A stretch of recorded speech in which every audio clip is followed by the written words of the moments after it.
A Minneapolis man's last words. I can breathe. Reignites a conversation about race, police brutality, and social injustice. Black Lives Matter. George Floyd's life ended in 8 minutes and 46 seconds, pinned under the knee of a police officer. He's not the first African American whose death in police custody sparked protests. Help me! Help me! But it came during a health crisis, when more people are home watching and listening. And the call for change is so much more urgent right now. We're not saying our lives are superior. We're saying that we should be treated equal. Tonight, we're shining a light on race relations here in Florida. From the Big Bend and Tampa Bay, down the Gulf Coast, and across South Florida. A statewide look at the younger generation now leading the movement for racial justice. It was just exciting to see them take over where we had stopped and then to keep on going. The race to register minority voters for an election that could open the doors to real change. And I think Blacks, particularly in this next election, have an opportunity to really move the needle on the issues that we've been trying to address for hundreds of years. Barriers that Black men and women continue to face in their everyday lives. I've been in meetings and conferences, small conferences, where it's not many people that look like me. And that's unfortunate. And kids having very grown-up conversations with their parents. I'm a kid that loves to give back to his community. I'm not some thug off of the street, and I'm just a kid that wants to improve his life and live better. In the midst of uncomfortable conversations, there's a lot of anger, frustration, and yes, hope. Hope for healing, hope for change. Hope that our state can rise above. Good evening. I'm Holly Davis with WPTV News Channel 5 in West Palm Beach. This is Race Relations, shining a light across Florida. For the next hour, we're uniting voices from each of our Scripps markets in the state. I'm Shari Armstrong with WFTX Fox 4 in Cape Coral. 2 short months ago, George Floyd's name became known around the world, and his death represents today's desperate call for justice and change.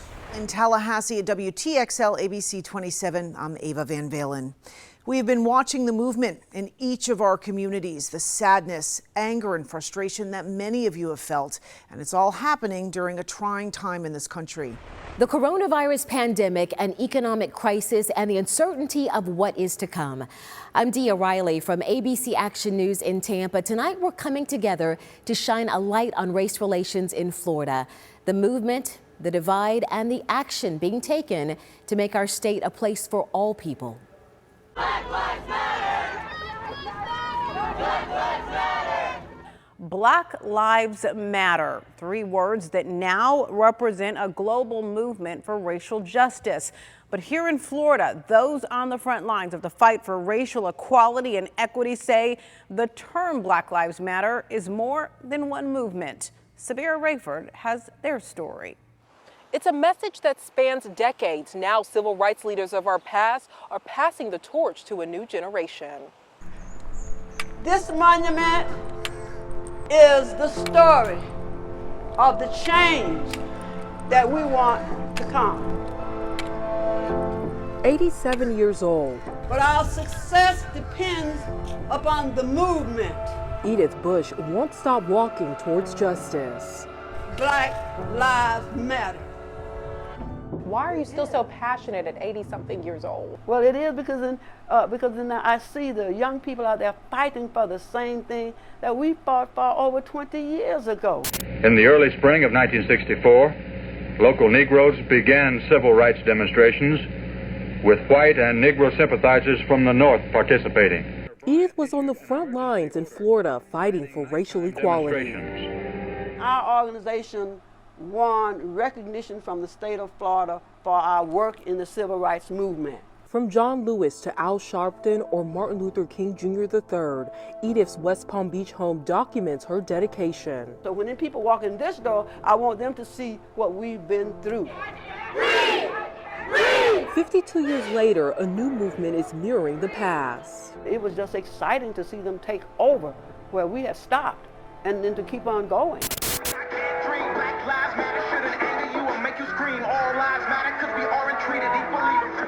19 years old. Yeah. How do you find people react to you? Some people say I'm too young to know what I'm talking about, but I mean, when you see it, it's on social media. America watched George Floyd die for 8 minutes and 46 seconds.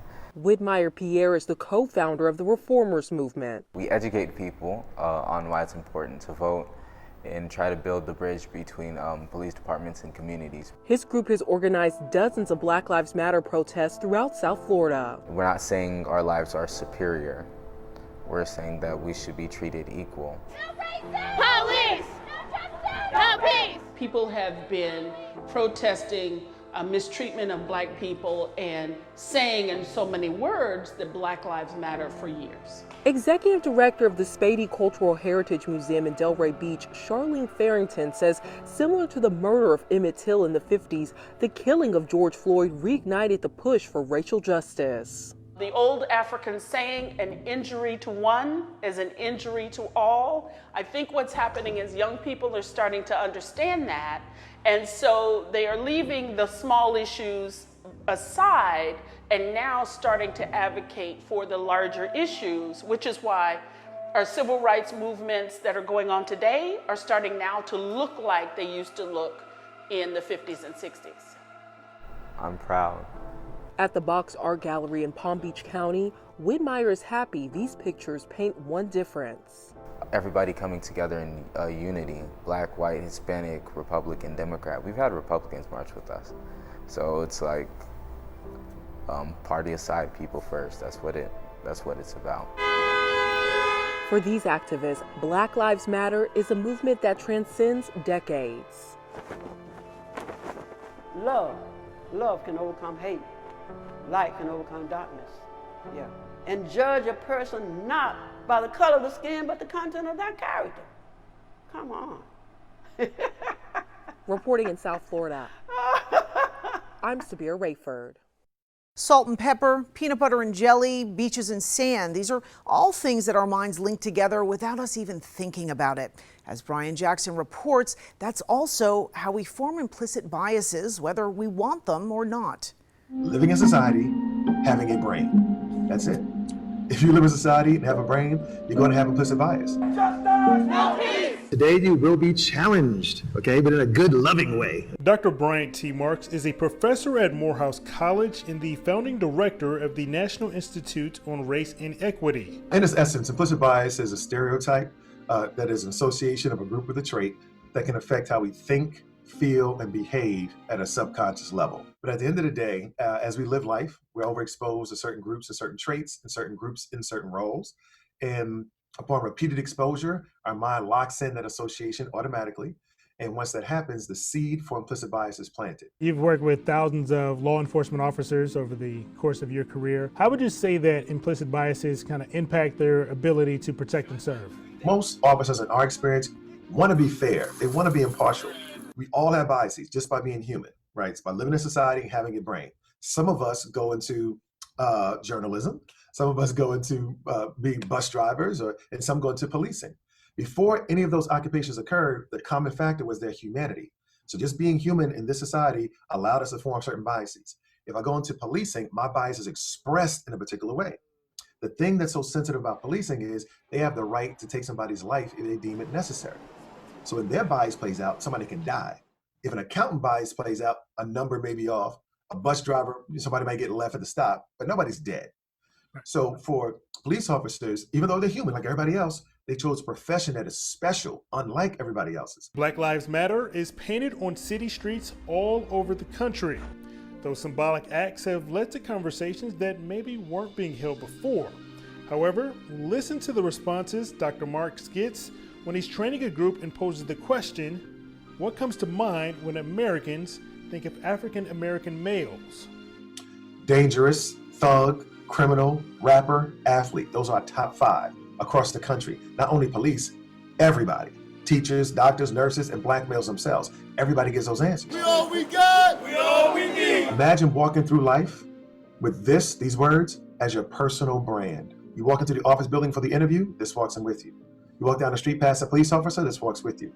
No matter your race or gender, there's one easy way to find out what role implicit bias plays in your life. Talk to somebody who knows you really, really well, a loved one. I'm going to give you a pass for you to tell me what biases you think I have. And then you listen. Here's the deal.